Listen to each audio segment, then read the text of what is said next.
मकसद था कुछ ऐसे पॉइंट्स डिस्कस करना कि जिसको जानकर आप और हम बच्चे की एकेडमिक मसाइल को हल करें, क्योंकि आपका इस वक्त सबसे कीमती एसेट आपके बच्चे हैं। आप जो आज यहाँ पर टाइम निकाल कर आए, आप वो तमाम पॉइंट्स जानना चाह रहे थे कि जो आपको फेस करना पड़ते हैं। आप में से बहुत से पेरेंट्स ऐसे हैं जो चाहते हैं कि हमारे बच्चे जो हैं हमें उन्हें एकेडमिक के सिलसिले में हमें सॉल्यूशन मिले। ऐसे ही है ना, आप चाहते हैं कि हम बच्चे को पढ़ाने बिठाते हैं तो बच्चा नहीं पढ़ता, हम बच्चे से कोई बात करते हैं तो बच्चा हमारा कहना नहीं मानता, हमारी बच्चे जिद्दी होते जा रहे हैं। तो वो तमाम मसाइल के इनके सॉल्यूशन को जानने के लिए ही आप यहाँ मौजूद हैं। आप क्योंकि चाहते हैं, जब आपका बच्चा आपकी जिम्मेदारी है, एक बच्चा जब ग्रोन अप होता है तो उसके बाद आप लोग चाहते हैं कि हम उसकी स्कूलिंग कराएं और उसके लिए आप उसके लिए एक अच्छा स्कूल जो है वो सिलेक्ट करते हैं। बच्चे को स्कूल दाखिल करवाने के बाद जो है अब हमारी जिम्मेदारी बढ़ जाती है, या यूं समझ लें कि जब आपने बच्चों को एडमिशन करवाया वो हमारे लिए एक बहुत बड़ा चैलेंज हो जाता है। असल में हमारी रिस्पॉन्सिबिलिटीज तब बहुत ज़्यादा बढ़ जाती हैं कि अब हमारे बच्चे, यहाँ पर बात ख़त्म ये नहीं होती कि हमने बच्चे के लिए एक अच्छा स्कूल सेलेक्ट कर लिया, बच्चे जा रहे हैं और ट्यूशन पे जा रहे हैं, ऐसा नहीं है। उसमें देखें, आजकल का दौर बहुत चैलेंजिंग दौर है, क्योंकि इस दौर के अपने तकाजे। और आप देखें जो एजुकेशन के लिए आजकल के दौर में बच्चों को एजुकेट करने के लिए जहां पर हम टीचर्स ट्रेनिंग सेशन कराते हैं, टीचर इस वक्त की नीड ये है कि टीचर्स को वेल अंदाज में जो है हम एजुकेट करें, वहां पर ये बहुत ज़रूरी है। क्योंकि हमारे बच्चे स्कूलिंग का एक टाइम फिक्स है, उसके बाद घर जाते हैं, और क्योंकि फिर पेरेंट्स ने उनको फेस करना पड़ता है, तो आजकल के तकाजों के मुताबिक ही हमारे पेरेंट्स को भी साथ चलना है। इसके लिए जो हमें पूरे साल में प्रॉब्लम्स फेस होते हैं एज ए टीचर, जिन मसाइल से हम गुजरते हैं, एंड आप भी उन मसाइल से गुजरते होंगे, उन सब के सॉल्यूशन के लिए हमने ये एक ट्रेनिंग सेशन रखा ताकि आप और हम मिलकर जो है इसको, बच्चों की स्टडीज को सक्सेसफुल बना सकें। अच्छा, अब इसके अंदर कुछ पॉइंट्स ऐसे होते हैं जो एकेडमिक होते हैं, कुछ मसाइल, और कुछ नॉन एकेडमिक होते हैं। ठीक है, आज हम उन सबको डिस्कस करेंगे। सबसे पहले तो मैं आपको जो है न्यू ईयर में हमारी क्या स्ट्रेटजी है, क्योंकि आप पेरेंट्स अल्हम्दुलिल्लाह अपने बच्चों को खुद पढ़ाते भी हैं, अगर टाइम नहीं भी निकाल पाते तो एटलीस्ट आप ट्यूशन पे भेजते हैं। तो सबसे पहले तो आपको ये जानना ज़रूरी है कि हमारा बुक्स का न्यू ईयर में क्या क्राइटेरिया है। इसके लिए मैं आपको सबसे पहले गाइडलाइन दूंगी। ये है हमारी क्लास 4 की बुक्स, इंग्लिश है, काउंटडाउन है, मुआशरत उलूम है जो उर्दू में है, और ये हमारे पास प्राइमरी साइंस है, उर्दू है, और ये तरबियती निसाब है। इन बुक्स को पढ़ाने का जो डिटेल मेथड है इंशाल्लाह वो भी आपको भी टीचर गाइडलाइन देंगी। ये हमारी नोटबुक्स हैं, उर्दू की इसमें नोटबुक्स 8 हैं, मैथ की 3 है, ड्राइंग की 1 है, डायरी इसमें 1 है, और इसके अंदर ये कवर है। अच्छा, हमें जो प्रॉब्लम फेस आते हैं इसके अंदर हमने इस दफ़ा एक टेस्ट नोटबुक ऐड की है। आपने देखा होगा कि हमने आपको जब बच्चों के स्टार्ट में टेस्ट लिए थे, आपको स्कूल की तरफ से एक टेक्स्ट आया था कि बच्चों को टेस्ट नोटबुक एक दें जिसमें बच्चे अपना सारा रिकॉर्ड रखेंगे, जिसमें पेरेंट्स को भी काफ़ी मुश्किलात आई थी और स्कूल वालों को भी इसमें काफ़ी प्रॉब्लम्स फेस करने पड़े थे। उसकी ज़रूरत ये होती है ताकि साल भर में बच्चे का जो एक टेस्ट का शेड्यूल है वो पेरेंट्स के सामने रहे कि किस तरीके से मेरे बच्चे की परफॉर्मेंस फर्स्ट टर्म में थी, एंड देन सेकेंड टर्म में क्या है, एंड फिर थर्ड टर्म में क्या है, और वो बच्चे के लिए काफ़ी हेल्पफुल होती है, और एंड बड़ा डिसिप्लिन उसमें होता है कि आपके पास पूरे साल का रिकॉर्ड आ जाता है। इसके बाद हमारे पास 5 क्लास की बुक्स आ जाती हैं। इसके अंदर ये हैं इंग्लिश की, उर्दू, तरबियती निसाब, प्राइमरी साइंस, SST, काउंटडाउन। अच्छा जी, 5 क्लास में हमने थोड़ी चेंज ये किया है कि इसमें उर्दू की बिग साइज की नोटबुक है, मैथ के रजिस्टर हैं जिसमें से इसमें एक टेस्ट नोटबुक भी है, डायरी है, कवर है। अच्छा, कवर स्टार्ट में बच्चे नहीं कर रहे होते, कवर जो होते हैं वो नोटबुक को कवर नहीं करते। होता क्या है कि उसके बाद वो बच्चों की नोटबुक्स बड़ी रफ हो जाती हैं और वो पेजेस उनके टीयर अप होना शुरू हो जाते हैं, तो ये बच्चे के लिए बड़ा अनकंफर्टेबल होता है। ये बहुत ज़रूरी एडिशन होता है। नेक्स्ट चलें, 6 क्लास में भी इसी तरीके से हमारी सारी नोटबुक जो है वो बिग है, मैथ के 2 रजिस्टर हैं, और इस साल जो चेंज है वो हमारा प्रैक्टिकल नोटबुक का एडिशन है। हमारी कोशिश ये है इस साल जो हम बच्चों को साइंस कराएं, क्योंकि साइंस का दौर है, नीड है कि साइंस को किस अंदाज में पढ़ाया जाए। उसके लिए हमने जो एडिशन किया है वो प्रैक्टिकल नोटबुक का है, और बच्चों को इंशाल्लाह प्रैक्टिकल करवाए जाएंगे और प्रैक्टिकल करवाने के बाद उनको बाकायदा डेट के साथ इस नोटबुक पर मेंशन करवाया जाएगा ताकि बच्चे लैब का यूज़, क्योंकि आपको पता है मैट्रिक में जो है वो प्रैक्टिकल शुरू हो जाते हैं और बच्चे के मार्क भी होते हैं, तो ये सारा काम 6th क्लास से शुरू करवाया जाएगा। इसी तरीके से 7th क्लास में भी हमारे पास यही बुक्स हैं और जैसे मैंने आपको पहले बताया कि इनकी डिटेल स्टडीज जो है किस बुक को किस तरह करवाई जाएगी वो भी आपको गाइडलाइन टीचर्स अभी देंगी। इसमें भी हमारी प्रैक्टिकल नोटबुक भी है और इसी तरीके से यहाँ पे भी प्रैक्टिकल करवाए जाएंगे और ये हमारी नोटबुक्स हैं, मैथ के रजिस्टर हैं और इसके अंदर टेस्ट की सारी नोटबुक्स शामिल है। ये हमारी बुक्स की थी डिटेल स्टडी। उसके बाद ये 8th क्लास की बुक है। 8th क्लास में साइंस है, उर्दू है, कंप्यूटर साइंस हमारी शुरू हो जाती है क्योंकि 9th में बच्चों ने अपनी एक फील्ड चूज करनी होती है कि आया वो बायोकेमिस्ट्री चूज करना चाहते हैं या वो कंप्यूटर की फील्ड में जाते हैं, तो हमारा यहाँ पर 8th क्लास से कंप्यूटर की बुक स्टार्ट हो जाती है। इसी तरीके से ये इंग्लिश की बुक है और मुआशरत उलूम, तरबियत निसाब और इसके अंदर एक तर्जुमतुल कुरान की बुक का भी एडिशन होता है और इसके अंदर नोटबुक की तादाद आ रही है तो पिक बना लीजिए या नोट कर लीजिए।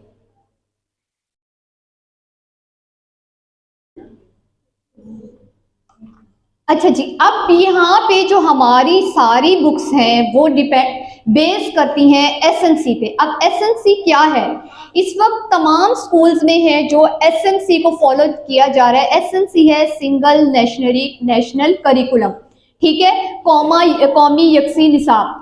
एजुकेशन जो है आपको पता है कि इस वक्त हमारी जो नेशन बिल्डिंग में है सबसे ज़्यादा इम्पोर्टेंट तो एजुकेशन है और तमाम स्कूल इस चीज़ के लिए बाउंड हैं कि वो एसएनसी को फॉलो करें। एसएनसी का मकसद क्या था? ताकि हम अपने बच्चों को कंसेप्चुअल स्टडी के लिए भी रेडी करें और उनको 21st सेंचुरी के साथ इंगेज करें जो आजकल का तकाजा है, एंड उसके अंदर सोशल इक्वालिटी भी डेवलप हो। ऐसी स्टडी जो कुरान और हदीस की रोशनी में बेस करती हो और तमाम स्कूल में अब आप कोई भी जो भी किताब पढ़ाई जा रही है, जिस भी पब्लिशर की किताब पढ़ाई जा रही है उसमें क्या है, इसी तरीके से एसएनसी के ही पॉइंट्स हैं ताकि तमाम, अब अगर एक बच्चा आप देखें कि यहाँ पर तरबियत निसाब पढ़ रहा है और अगर किसी स्कूल में कोई और किताब है तो उसके अंदर जो एसएलओज होंगे वो सेम होंगे। नेक्स्ट चलें।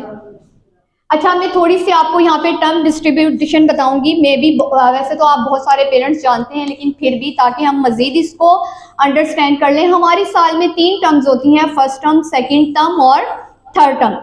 ये क्लास 4 to 7 है। अच्छा, टर्म की सिलेबस डिस्ट्रीब्यूशन थोड़ा सा हम इसको जानेंगे। हमारी सिलेबस जो है वो 3 टर्म्स में मैंने अभी आपको बताया। क्लास 3 to 5 जो है हमारा सिलेबस जो है वो 3 टर्म्स में डिवाइड होता है कि यानी कि first term, second and third term. First term में हमने जो सिलेबस पढ़ाया वो हम सेकंड टर्म में ऐड नहीं करते और जो सेकंड टर्म में हमने सिलेबस पढ़ाया वो हम थर्ड टर्म में ऐड नहीं करते, लेकिन 6 से 7 में हमारा थोड़ा डिफर हो जाता है और ये जानना आपके लिए इसलिए ज़रूरी होता है जो हमें इसमें प्रॉब्लम फेस करना पड़े कि 6th क्लास में फर्स्ट टर्म तो फर्स्ट टर्म में करवाई जाती है एंड सेकंड टर्म में करवाई जाती है, लेकिन जब हम थर्ड टर्म के एनुअल पेपर्स लेते हैं उसमें हमारे फर्स्ट टर्म और सेकंड टर्म के चैप्टर्स शामिल होते हैं। अब जब बच्चा नोट्स तैयार करने बैठता है तो उसके पास फर्स्ट टर्म और सेकंड टर्म का मटेरियल मौजूद नहीं होता, जिसकी वजह से उसको प्रॉब्लम फेस करना पड़ता है। अब अगर ये चीज़ आप जानते होंगे तो आपने क्या करना है, आपने फर्स्ट टर्म और सेकंड टर्म के उसके तमाम मटेरियल जो है, नोट्स हैं, वो आपने संभाल कर रखने हैं ताकि वो कहाँ पर हेल्पफुल हो बच्चे के लिए एनुअल टर्म में उसको किसी भी प्रॉब्लम का सामना ना करना पड़े। और 8th क्लास में हमारी फर्स्ट टर्म होती है और सेकंड टर्म जो होती है वो हमारी एनुअल टर्म भी होती है। उसके बाद हमने बच्चों को ट्रांसफ़र कर देना होता है प्री 9th में, तो इनकी 2 टर्म्स का रिजल्ट भी बहुत ज़्यादा काउंट कर रहा होता है। ये तो हमारी सिलेबस डिस्ट्रीब्यूशन थी। अभी जैसा मैंने आपसे बात की कि स्कूलिंग में जहाँ पर कुछ एकेडमिक मैटर्स होते हैं वहाँ पर कुछ नॉन एकेडमिक मैटर्स भी बहुत ज़्यादा प्रॉब्लम्स कर रहे होते हैं, ठीक है, और उनका सॉल्यूशन बहुत ज़रूरी होता है। बल्कि मैं यूँ कहूँगी कि ये प्रॉब्लम जो है वो ज़्यादा हमारे लिए प्रॉब्लमेटिक होते हैं। इसके अंदर कुछ मसाइल बुक से रिलेटेड भी हैं, नोटबुक से भी रिलेटेड भी हैं, बच्चों की क्लीनलीनेस के हवाले से भी हैं और बच्चों की यूनिफॉर्म के हवाले से भी हैं। अच्छा जी, सबसे पहले तो हमें ये जाने कि हम लोग अगर यूनिफॉर्म है स्कूल में तो वो क्यों है। यूनिफॉर्म में आपको पता है कि अगर बच्चे यहाँ पर डिफरेंट कलर में आना शुरू कर दें तो एक तो वो क्या हो जाएगा, कंपैरिजन शुरू हो जाएगा और बच्चों में बराबरी नहीं रहेगी कि कोई बच्चा किस तरह की यूनिफॉर्म पहनता है, कौन सी यूनिफॉर्म नहीं पहनता, इसकी ड्रेसिंग ये होती है। तो ये बहुत ज़रूरी होता है कि किसी भी जगह पर अगर तमाम बच्चे एक इदारे में आ रहे हैं तो वो यूनिफॉर्म को फॉलो करें। एंड दूसरा, सेफ्टी हवाले से भी कि जो बच्चा जहां पर खड़ा है वो पहचाना जाएगा कि अच्छा ये स्कूल का बच्चा है, ये स्कूल यूनिफॉर्म है, कोई ऐसा बच्चा नहीं है जो बैग लेकर ऐसे ही खड़ा हुआ है, ये स्कूल से आ रहा है और ये फलां स्कूल से आ रहा है। सेकेंड, अब आ जाता है इंपॉर्टेंस ऑफ क्लीन यूनिफॉर्म, कि यूनिफॉर्म साफ सुथरा होना बहुत जरूरी है और ये बहुत वैल्यू है इसकी। अच्छा जी, सबसे पहले साइकोलॉजी कहती है कि यूनिफॉर्म के वाले भी या आम रूटीन में भी अगर हम वेल ड्रेस और नीट क्लीन यूनिफॉर्म में होंगे, सबसे पहले तो हमारा अपना स्ट्रेस लेवल बहुत ज़्यादा कम हो जाएगा। एंड सेकेंड जो है, बच्चे के अंदर होल डे एक बड़ा कॉन्फिडेंस आता है। आप देखें कि अगर एक बच्चा घर से स्कूल जा रहा है, उसके नेल्स नहीं कट, उसका यूनिफॉर्म मैला है, अब वो स्कूल आता है, डेफिनेटली टीचर्स ने उसको रूल्स एंड रेगुलेशन फॉलो करवाने हैं, उसको टीचर बात कर रही है या आपको कॉल्स कर रही है, सबसे पहला तो बच्चे का डिप्रेशन में या परेशान होने का वो स्टार्ट ही हो गया कि जब उसको टीचर ने रियलाइज कराया कि बेटा why are you not in clean uniform today. तो मुझे आप खुद बताएं कि बच्चे के जहन में चीज रहेगी कि अच्छा मैं घर से क्लीन नहीं होकर आया, वाकई मेरे तो नेल्स कट नहीं है। एंड मेडिकली भी अगर एक बच्चा गंदा रहता है, उसके नेल्स अच्छे नहीं है, तो वो क्या होगा, उतने पीसफुल माइंड से एजुकेशन हासिल नहीं करेगा, इतना स्ट्रेस में रहेगा जो कि उसकी नीड है। तो ये साबित करते हैं कि साफ सुथरा रहना, हमने पढ़ा हुआ है कि सफाई निस्फ ईमान है, और वाकई ऐसा भी है कि जब हम साफ सुथरा, खुद भी इसको नोटिस अगर करें कि जब हम साफ सुथरे बड़े वेल ड्रेस होते हैं, हम अपने अंदर एक बड़ा कॉन्फिडेंस फील करते हैं, और यही चीज बच्चों के साथ भी है। सेकेंड, अब जब बच्चा घर से स्कूल आ रहा है, उसका बैग बहुत बड़ा भरा हुआ होता है, ये भी पेरेंट्स की जिम्मेदारी है कि वो बच्चे को देखें, उसका बैग चेक करें कि इस वक्त मेरे बच्चे के बैग में क्या क्या चीज़ें हैं, कोई गैर ज़रूरी चीज़ें तो नहीं है, गैर ज़रूरी किताबें कापियाँ नहीं है। हम इस चीज़ को भी एक्सपीरियंस करते हैं, जब उसका बैग देखते हैं तो वो बहुत भरा हुआ होता है। हमारे पेरेंट्स अक्सर ये कंप्लेंट कर रहे होते हैं कि मिस आपके तो यहाँ बहुत ज़्यादा कापियाँ किताबें हैं कि जिससे बच्चे का बैग भरा हुआ होता है। हमारे पास टर्म की जो नोटबुक्स होती हैं या बुक्स होती हैं, उसके बाद जब उनके टेस्ट शेड्यूल होते हैं तो हम पेरेंट्स से कह रहे होते हैं आप उनकी बेशक नोटबुक्स निकाल लें और उनके बैग में सिर्फ उनकी टेस्ट नोटबुक रहने दें ताकि बच्चा कंफर्टेबल रहे। तो ये चीजें देखना भी बहुत जरूरी है। अब बच्चे के पास या पेन स्टेशनरी मौजूद नहीं है, वो दूसरे बच्चे से शेयर कर रहा है, वो उससे मांग रहा है, तो ये चीज भी होती तो बहुत माइनर सी है, उस वक्त हमें नहीं प्रॉब्लम फील हो रहा कि बच्चे के पास इस वक्त स्टेशनरी में कोई चीज नहीं है, उसको मांगना पड़ रहा है उससे, और बाज़ औक़ात कभी कोई बच्चा हेल्प कर रहा है और कोई नहीं भी कर रहा, तो ये क्या होता है, उस वक्त बच्चे के लिए बहुत ज्यादा प्रॉब्लमेटिक होता है। तो हमने ये तमाम चीजें डिस्कस, जो हमें जो प्रॉब्लम आई, और मैंने अभी ऐसा कहा, आपको बताया कि हमने आज उन तमाम मसाइल का हल जानना है कि जो बच्चे को पूरे स्कूल डे में उसको कंफर्टेबल बनाए। तो ये है बहुत छोटी चीजें, लेकिन ये बहुत जरूरी हैं। तो कोशिश कीजिए, और बेशक आप में से बहुत सारी मदर्स ऐसा करती भी होंगी, लेकिन क्योंकि हमने मिलकर मसले का हल जानना है, हमने हाथ मिलाकर ऐसे पॉइंट्स को डिस्कस करना है जहां पर हम बच्चे को उस लेवल तक ले जा सकें जहां पर उसको जाना चाहिए। और ये कैसे होगा कि जब हम सब लोग मिलकर ऐसे करें चलेंगे। अच्छा, बहुत से पेरेंट्स तो ऐसा कर भी रहे होंगे। देखिए, बच्चे की जो इनिशिएट स्टेज होती है उसमें बहुत सारी चीज़ें, अपना बिहेवियर, एटीट्यूड जो है वो घर से सीख चुका होता है। एक 2.5-3 साल का बच्चा, उसकी मदर उसे किस एंगल से देख रही है, वो क्या उसे मैसेज कन्वे करना चाहती हैं। आप जब बच्चे को पीजी में दाखिल करवाते हैं तो वो बहुत सारी चीज़ें समझ चुका होता है कि किस तरह करना है। तो आज जो हमारा सेशन है वो टीनेज बच्चों के हवाले से है, क्योंकि हमने ये सेशन रखा है 8 क्लास तक के लेवल पर, और टीन एज बच्चों की एज बहुत सेंसिटिव होती है, ठीक है। और आज हमने उसी को डिस्कस करना है, क्योंकि हमारे लिए इसी एज के बच्चे जो हैं वो ज़्यादा चैलेंजिंग होते हैं।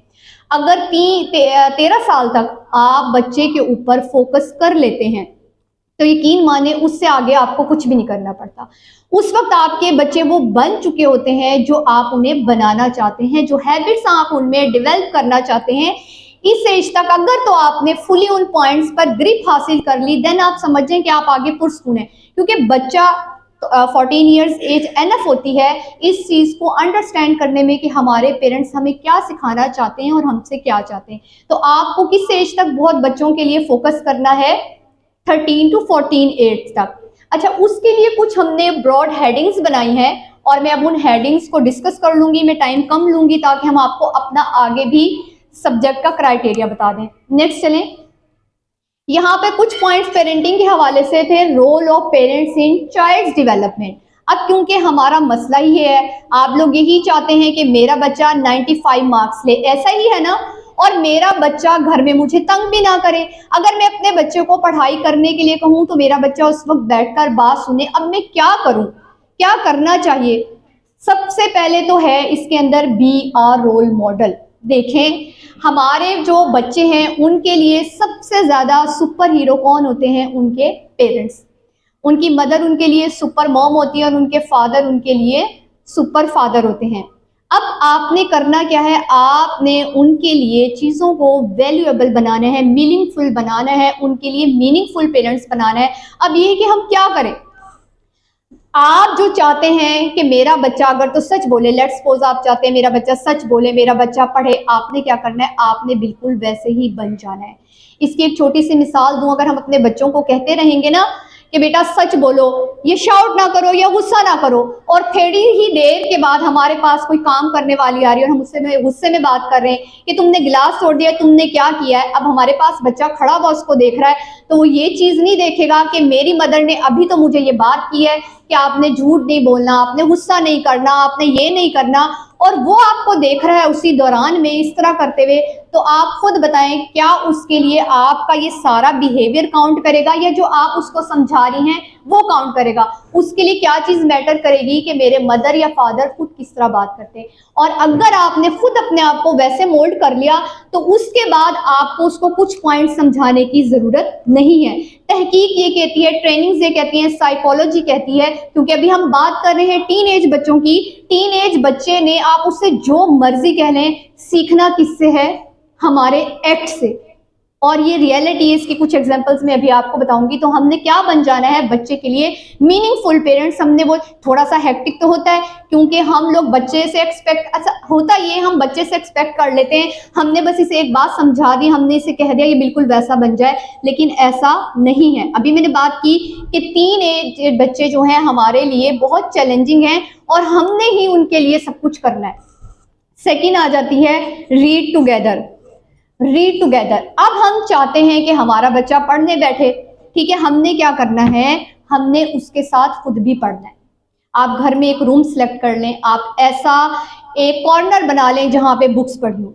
अब अगर आप बच्चे को कहते हैं कि जी तुम्हारे पेपर सर पर हैं, तुम पढ़ो बैठकर, तुम कर नहीं रहे, तुम्हारी टीचर ने भी कॉल की थी, तुम पढ़ते नहीं हो, तुम्हारे स्कूल से कंप्लेंट्स आई है, बच्चा आपके डर से पढ़ने भी बैठ रहा है और वो देख रहा है। लेकिन अगर आप खुद किसी, अच्छा, और वो मदर जो खुद पढ़ाती हैं, अब वो बच्चे को पढ़ा भी रही है और साथ में वो अपना कोई और काम भी कर रही है, तो देखिए हमारे बच्चे बहुत शार्प होते हैं, वो समझ जाते हैं कि मेरी मदर ने तो मुझे पढ़ाने बिठा दिया है और वो कह भी नहीं है पढ़े, तुम अपना ये काम कर ले, मैं थोड़ी देर के बाद आकर तुमसे बात करती हूँ, सुनती हूँ। बच्चा उस वक्त फुली ऑब्जर्व कर चुका होता है कि today's my mother is very busy, उसका मेरे ऊपर फोकस नहीं है। तो हमने क्या करना है? अब हमने जब सोच लिया कि मेरे बच्चे के पेपर हैं या ये मेरा बच्चे का 2 आवर्स स्टडी का है, मैं क्या करूं? आपको उसके लिए टाइम निकालना है, टाइम कॉस्ट। आप कोई बुक और उठा लें, आप वो पढ़ने बैठ जाएं, ठीक है। उससे बच्चे को यह एहसास होगा कि जब मेरी मदर या मेरी सिस्टर जो भी पढ़ा रहा है वो खुद पढ़ने बैठा है, खुद भी वो कोई बुक स्टडी कर रहा है, तो मुझे भी पढ़ना है।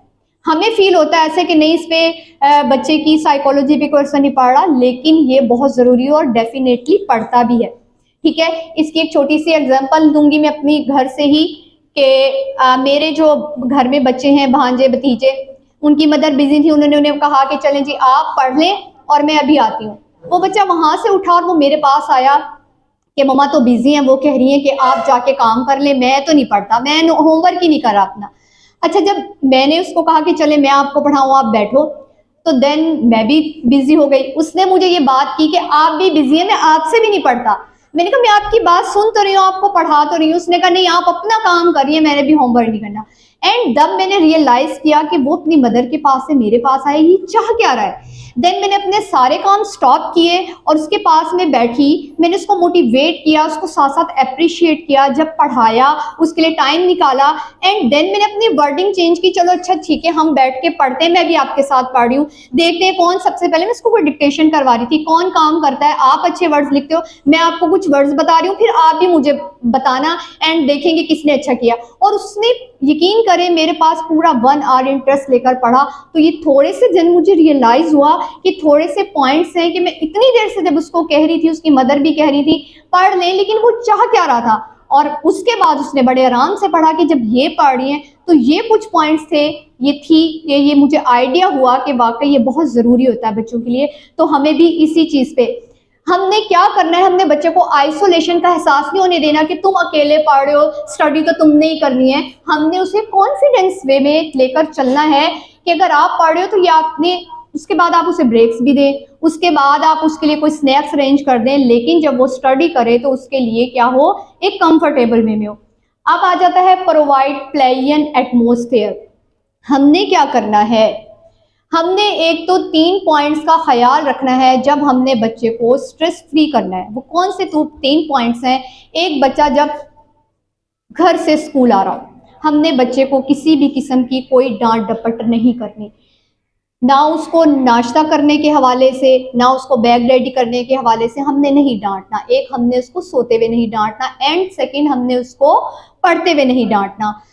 अगर बच्चा स्ट्रेस में रहेगा, सबसे जो डेंजरस चीज है बच्चे के लिए वो उसको स्ट्रेस में रखना है, ठीक है, जो हमें आइडिया नहीं था। अब अगर एक बच्चा डांट खाकर घर से स्कूल आ रहा है तो आप मुझे बताएं कि उसका ध्यान कहाँ पर रहेगा। आज मेरी मम्मा ने मुझे ये कहा था, जब घर जाऊंगा तब भी वो नाराज होंगी। हमने उसको बहुत अच्छी सी कोई दुआ देकर हैप्पी मूड के साथ स्कूल भेजना है और ये चीजें बहुत ज्यादा काउंट करती हैं, ठीक है।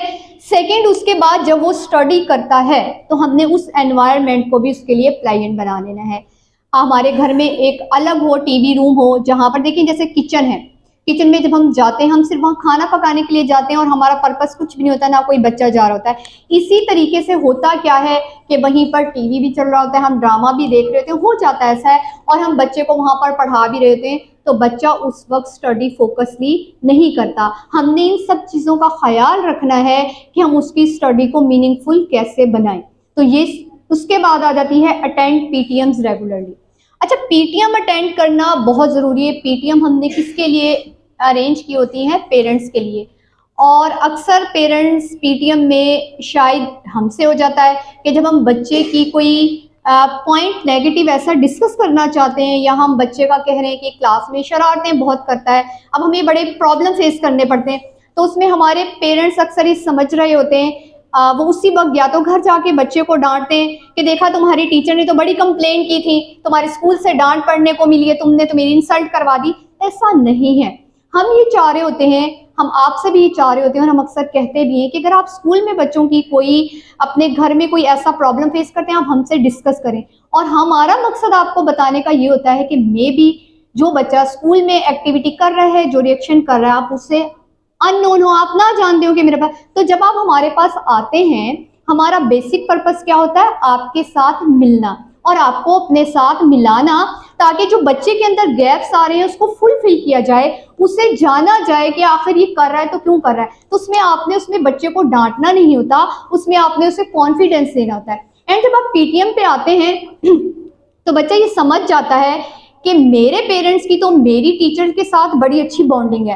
अगर मैं स्कूल में झूठ बोलूंगा या मैं घर में झूठ बोलूंगा तो मेरी मदर तो कांटेक्ट करेंगी टीचर से, और मेरी मदर ने या मेरी टीचर ने आपस में सारी बात की, तो मुझे झूठ नहीं बोलना। तो ये सारी पीटीएम्स जो थी वो उसमें जो मेहनत की जाती है वो इसलिए की जाती है, अरेंज की जाती है, पेरेंट्स को जो है वो फ्री किया टीचर्स को फ्री किया जाता है, ताकि वो फुली जो है उस डे पे सिर्फ आपसे बात करें। तो पीटीएम जो है वो अटेंड करना बहुत ज़रूरी होता है बच्चे में ये एहसास पैदा करने के लिए कि आप साथ हैं। सेकंड आ जाता है टॉक विद योर किड। अच्छा, ये बहुत इंपॉर्टेंट पॉइंट है कि आपने जो है अपने बच्चे से खुद कन्वर्सेशन करनी है। देखिए, अगर आप अपने बच्चे को अपने से दूर कर देंगे तो फिर क्या होगा कि वो आपसे तो कोई चीज़ डिस्कस नहीं करेगा, वो कहेगा कि मेरे पेरेंट्स के पास तो मेरे लिए टाइम ही नहीं है। फिर वो क्या करेगा कि वो दूसरों से बात करेगा, जो खुद उसके अपने क्लास फेलो हैं, जो तो खुद उसके एज फेलो हैं, और वो उसको कभी भी अच्छा मशवरा नहीं दे पाएंगे जो आप करेंगे। एंड सेकंड, अगर आप इसी एज से उसको दूसरों से बात करने की हैबिट डेवलप कर देंगे तो फिर बड़े होने तक भी उसकी वही हैबिट रहेगी। लेकिन अगर उसकी हैबिट ये होगी कि मेरे पेरेंट्स ने मुझे इतना कॉन्फिडेंस दिया है कि मुझे उनसे बात करनी है, मुझे अपने सारे प्रॉब्लम्स उनके साथ शेयर करने, तो देखिए जब वो बड़ी एज में जाएगा, अभी हम बात कर रहे थे ना टीन एज तक, तो हमने अपने बच्चों पे फोकस करना है, हम जो चीज़ डेवलप करना चाहते हैं हम उनमें वो डेवलप कर देंगे, और उसके बाद क्या होगा, उसके बाद बच्चा खुद चलेगा, क्योंकि वो सारी हैबिट्स उसके अंदर डेवलप हो चुकी हैं। अगर तो हमने बच्चों को अपने साथ अटैच कर लिया, उनको ये साबित कर दिया कि आपने जो बातें डिस्कस करनी है हमसे करनी है, तो फिर क्या होगा, फिर जब वो बड़ी एज में जाएगा, कॉलेज में जाएगा, फिर आपको नहीं कहना पड़ेगा, फिर वो क्या होगा, आपसे खुद ब खुद ही डिस्कशन करेगा कि अब आप मुझे बताएं मुझे कहाँ जाना है, मुझे कैसे करना है, और वो आपके साथ बड़ा कंफर्टेबल फील करेगा। सेकंड क्या है, बी अ गुड फ्रेंड। अच्छा, आप अच्छे पेरेंट्स तो हैं, कोऑपरेटिव पेरेंट्स भी हैं, अब हमने क्या बनना है, एक अच्छा दोस्त। और 6-7 के बच्चे क्योंकि बहुत ज़्यादा सेंसिटिव भी हो जाते हैं, क्योंकि आहिस्ता आहिस्ता उनके माइंड ग्रूम कर रहे होते हैं, तो उसमें आपने उनके बहुत अच्छे दोस्त बनना है। अगर आपके बच्चे को आदत है आपसे सवाल करने की, तो आपने बच्चे को टोकना नहीं है, इस एज में तो आपने बिल्कुल नहीं टोकना, आपने उसके तमाम सवालों का जवाब देना है। अब आ जाता है कि अगर कोई बच्चा ऐसा सवाल पूछ ले जो उसके पास मेरे पास आंसर ना हो, देन क्या करें, देन भी हमारे पास क्या स्ट्रेटजी होनी चाहिए। हमने क्योंकि डिसाइड किया है कि बच्चे को हमने टोकना नहीं है, हमने बच्चे को आंसर करना है। आप बच्चे को कहें ठीक है बेटा आपने आज मुझसे सवाल पूछा है, इसका आंसर हम कल करेंगे। अच्छा चले आप भी इसको सोचें, आपके नज़दीक इसका सवाल क्या जवाब होगा, और आजकल तो है कंप्यूटर को दौर, उसे गूगल करने दें, सेकंड उसको देखें, उसके बाद वो खुद सोचेगा, एंड फिर उसको जो है वो आप उसका आंसर करें। लेकिन आपने उसको क्या है, डांटना नहीं, उसकी क्वेश्चनिंग के प्रोसेस को जाने दें। एंड मेरा लास्ट जो है जो बहुत अहम है, ओवरसी चाइल्ड एक्टिविटी। आपने अपने बच्चे की तमाम एक्टिविटीज़ पर नज़र रखनी है, ठीक है, कि मेरा बच्चा, देखिए बहुत सारे हमारे बच्चे हैं जो खुद घर जाते हैं, अब उसके ऊपर आपके ऊपर एक ओपन आई आपने अपने बच्चों पे रखनी है कि मेरा बच्चा अगर स्कूल से घर आ रहा है तो वो कितने टाइम में घर पहुंचता है, वो रास्ते में कहाँ रुक रहा है, वो किस चीज़ का ज़्यादा यूज़ कर रहा है, उसकी दोस्तों की कंपनी क्या है। जो हमने यहाँ पर जो एक्सपीरियंस किया, बच्चों के बैग में बहुत सारा ऐसा मटेरियल होता है जो नहीं होना चाहिए, बच्चों के बैग में वेप होती हैं। देखिए जो आजकल का दौर है, हम अपने बच्चों को उससे दूर नहीं रख सकते ना। जो सोशल चेंजिंग्स आ रही हैं वो तो बच्चे ने सीखनी भी है और देखनी भी है। अब उसमें हमारी जिम्मेदारी बढ़ जाती है कि हमने क्या करना है। हम उसको सोसाइटी से तो दूर नहीं रख सकते, लेकिन हम कर क्या सकते हैं एज ए पेरेंट, हम फोकसली अपने बच्चे के ऊपर नज़र रख सकते हैं। मेरे बच्चे की कंपनी क्या है, किस चीज़ का यूज़ कर रहा है, कहाँ पर जा रहा है, तो ये बहुत ज़रूरी है कि हमने उसके ऊपर नज़र रखी हुई हो। एंड सेकेंड, उससे क्या होता है, जब बच्चा ये देखता है कि मैं कुछ भी कर लूँ मेरे पेरेंट्स को तो पता ही नहीं चलता, तो वो क्या होता है, वो एक कंफर्ट जोन में चला जाता है, उसके लिए हर चीज़ बहुत ईजी हो जाती है। उसको आइडिया हो चुका कि मैं ये चीज़ लेकर जा रही हूँ, मेरे पेरेंट्स को कुछ नहीं पता चल रहा, मेरे दोस्तों की ये कंपनी है, मेरे पेरेंट्स को नहीं पता चल रहा। लेकिन जब आप उसको देख भी रहे होंगे तो बच्चे जो हैं बहुत तेज़ होते हैं, वो ऑब्जर्व कर लेते हैं कि नहीं हमारे पेरेंट्स की हमारे ऊपर बहुत नज़र है, हम कोई गलत काम भी ना करें। यहाँ जब मैं मदर से मिलती हूँ, क्योंकि जब पेरेंट्स आते हैं तो देखिए बहुत सारी पेरेंट्स ये बता रही होती हैं कि आज ये बात हुई तो मेरे बच्चे ने मुझे बताया,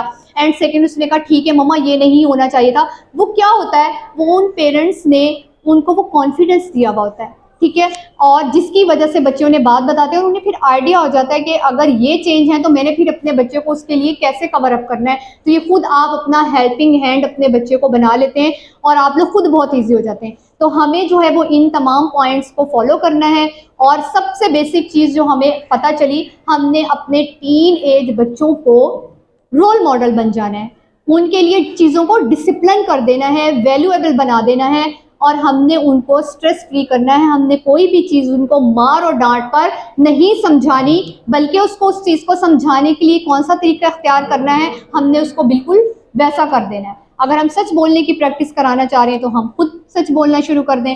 अगर हम चाहते हैं हमारा बच्चा गुस्से में बात, तो हम भी वैसा ही करना शुरू कर दें। ये टीन एज बच्चे की रिक्वायरमेंट है और ये बहुत ज़रूरी है, और हमने और आपने मिलकर इसी के ऊपर काम करना है। टीचर्स को जो ट्रेनिंग करवाई जाती है वो भी इसी कड़ी का एक सिलसिला है, ताकि टीचर्स को भी नई चीज़ें सिखाई जाएं। और आज आप पेरेंट्स को भी बुलाने का यही मकसद था।